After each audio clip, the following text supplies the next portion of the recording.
Nemesis Immortal has entered the chat for G.I. Joe Classified series. This is a beefy, thick figure. Gotta get this guy open, see what he's all about. What do you say? Now, Nemesis Immortal marks, I think, the third Cobra Law figure, right? Because we had Serpentor, then we had Once a Man Cobra Commander, and now we have Nemesis Immortal. I always want to say Nemesis Enforcer. I used to have the Nemesis Enforcer toy as a kid. I only have the Royal Guard left, but he's out of the box already, kind of. He's still tied down, but let's get a closer look at some of the plastic here. You can see that there's a translucency to the wings, which is something that doesn't come across in the windowed box all that well. And then on the back of the card, we see his snake backpack, which is, I can already tell they did a really great job there. So I'm really excited to get this guy out because he is a different body type in the G.I. Joe Classified world, and I'm really curious to see what else is in store here. But let me just go on a tangent for a little bit here, because this figure was teased for quite a while. We knew about this for a long time. And the cool thing that Hasbro was doing with this is that they kept creating them and making them, and we didn't really know when it was going to be available. We knew it was going to be available at some time. They've been teasing it, they've been showing it. It was in a very near complete form. And then it was this London PulseCon situation, or Comic-Con, one of the cons. And they're just like, all right, he's up for pre-order, and then they immediately started shipping. I like that so much because they have all the stock ready to go, and then the figure gets in your hand after already anticipating it for so long. Thumbs up. And then also the postscript on that was that this figure was up for a while too. It didn't immediately sell out. It seems like they had more than enough Nemesis Immortal, Nemesis Immortal? Nemesises Immortal? to ship out to people, and it feels like every so often there's like another batch that gets up in case somebody missed it. So there's my digression. We need to get him out of the blister. I don't know if you saw this while he was still in the box, still in the blister, but he had his head tilted to the side a little bit like this. It was a very arrogant pose, something very Cobra Law. I like that a lot. But now he's out of the box. I'm curious to see like how this character all poses and moves. The one thing I noticed already is that the holsters for his swords, they're a little mismatched, they're a little misshapen, and I'm worried about this side here, is that it might interfere somewhat with his articulation, but no, I don't think so. I'm not quite sure. I'm not quite sure what to do with that. I just note it's a difference. We'll maybe run into that as an issue later on, but let's see how he moves, right? Oh, the knees are stiff. Get him going here. These are double jointed knees. I'm having difficult time with the stages, but once they are loose, I can feel that they are, yeah, that one's, I'm gonna need to heat up his right knee, but I got his left knee working, and it feels good. Ratchets, has a great range of movement. I mean, that's pretty good for a character this stocky. I think that's a good range of movement. There is no thigh swivel, from what I can tell. I would think that it would be hidden inside of like this boot armor, or I don't know, it just looks snake armor or something like that. I thought it would have been hidden there, but I guess not. He does have double jointed elbows. They're all pinless, of course. That's part of the fun with these figures. But we start to see some of the issues with posability, and you can see that the gauntlet Nemesis Immortal is wearing will interfere a little bit with his bicep, which, you know, is to be expected. He's got a lot of armor. He's a heavily armored figure, and trying to get him loose a little bit here, trying to loosen him up. He can kind of swivel around. Is he loose at all? No, he doesn't. He's not loose. There's no loose parts, which has been a plague for some G.I. Joe Classified figures. And then these bones that come out of his gauntlets, those are really cool.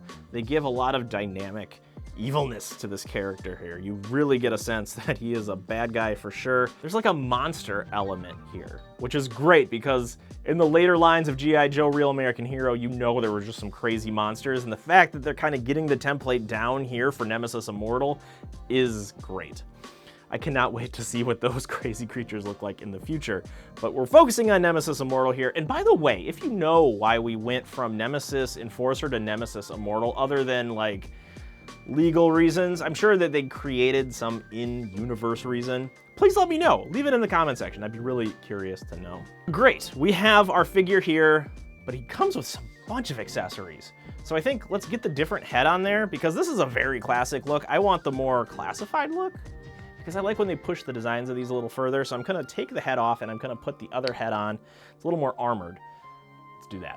Yeah, that is a great look. I love that armor, that bone armor around his ski mask or whatever he's wearing on his head. That bone texture, like that very sharp texture, complements really well that purple texture, like the spandexy texture that's on this character, which also complements the shoulder pauldrons too. So then we have this kind of effect that sweeps down the character, that starts at the head, works its way down the pauldrons, these little bones that come out of the gauntlets, and then it goes all the way down to the little teeny toes there. And he comes with these just wild swords. They're really cool. I don't know which way they go. I think they may go this way, but let's try them on. Let's try them one of each way, and then we can figure out which one works the best. How about that? Let's experiment together. But we still have that like bone and sinew look for this. So there's monster vibes abound, which is great for, we just got over Halloween. He came just the day after Halloween, so great to see this character. These will socket in. Let's see, which looks better? I think it's this one. So you want to have the dragon claw or the talon pointing towards his wrist to have it look, I think, the best. I think that's the best way to put it. No firearms for Nemesis Immortal here. He just only is a bruiser. He is a brawler. I want to see how well these fit in. I'm guessing we have to put the claws back that way. Oh yeah. Yeah, I like that. I like when the claws are sticking out front. That's the way to go with this guy. Just the more pointy, the more dangerous he looks, the better. But now we've got to put on his backpack. We got to put on the wings first, because this to me is the most impressive one. Then we'll put on the snake thing because that's the most classic. Here we go. We have the wings on our Nemesis Immortal. I need to make sure that I get these spikes out of the way to start with. I wonder if that's going to be an issue. I hope not. So now let's see how well this fits on. Oh, there's kind of a click there, which was great because I want this to be very stable. There we go. Oh my gosh. The wingspan on this is remarkable. And like these little tufts of bone or fur, I don't know what they are, but they do float just right above the hinge of the wing shoulder. So they can get out of the way a little bit so that you can have this wild posing of the character, like he's taking flight or he is in attack mode, something like that. These will hinge forward too. Okay, here, look at this, look at this. There is a hole in the wing that was there by design. It's tattered, it's bruised, it's broken. I wish the wings would fold back just a little bit more. I wish there was just a little more collapsing in on of itself. But honestly, the way that he takes up so much space is like a power move, right? It's like doing power moves in the mirror before you do like a big meeting or something. I like this a lot. And then if we just take it off, you can see the detail on the back. It's like a fur or it's some kind of bat or spider that has grown these wings. And again, there's a translucency here that you don't immediately notice, but when you get it out of the packaging, you can see through. I'm holding it up to the studio light here, and it's even more impressive when you do that. But of course, we have our classic Cobra La snake backpack, which is always so fun. Now, these do have wires that bend. We can just start to pose them. It feels like a heavy wire. I would worry though after time, if you play around with this too much, that if the wire starts breaking, and if I turn them around, you can see that there is like a carapace or like a turtle shell, something like that, very reptilian, that houses all of these snakes. This is a cool look. It's a very classic look. I think what changes it up for me is the head sculpt is being different than the original Nemesis Enforcer. Feels a little too vintage for me, even though it's really well done. I like the look of the wings spreading out and being like extremely like monstrous. Last two things are we have some fists, some punching fists, and if you notice that there's like these tiny little bones that stick out of the knuckle, it's part of his glove or gauntlet or something like that. It's not quite a full Wolverine, slashing hands, but it is, again, something that showcases just how brutal this figure is. We're entering some new territory with the G.I. Joe Classified series.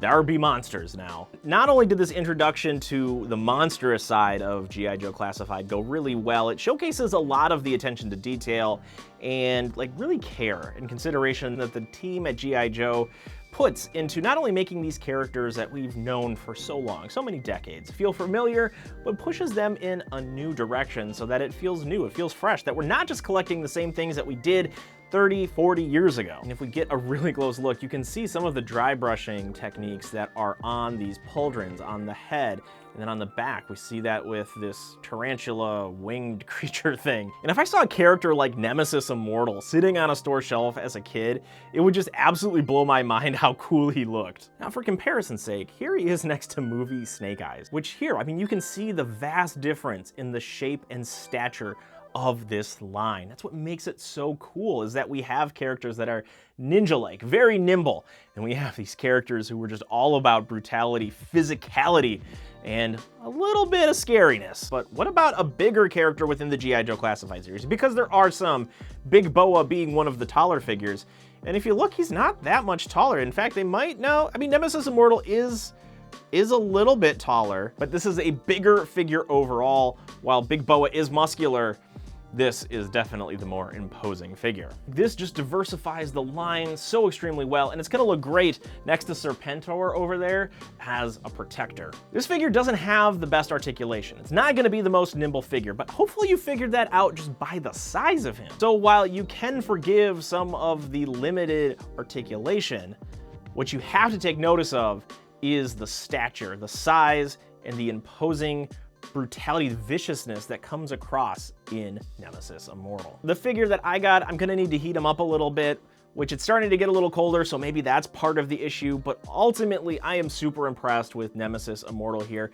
There are things that are so good that I wish they could have been pushed a little bit further, but I don't want to hold that against this figure because there is so much, so much done right here. And this very hulking, gigantic figure is going to go so well with the rest of the G.I. Joe Classified figures, because when I think about it, G.I. Joe to me is like army dudes as well as just like crazy bad guys. If this continues to go up for sale, this is something that people who do collect G.I. Joe Classified should get. I guess the only reason that I would say maybe hold off is if you're not into the Cobra Law stuff and you just like the more military focus of G.I. Joe. So hopefully that clarifies some things for you with Nemesis Immortal here. If you have any questions about him, please leave it in the comment section. Happy to answer. Also, if you like action figures like G.I. Joe Classified or other 6-inch scale stuff like Black Series, Marvel Legends, stuff like that, pop culture, collectibles, and then blasters, you really need to follow along. You need to subscribe, hit the like button, whatever it takes to get more videos, because it's fun having you here. It's fun talking about toys with you. But for me and Nemesis Immortal, that's all I know. Thank you so much for watching. See you next time.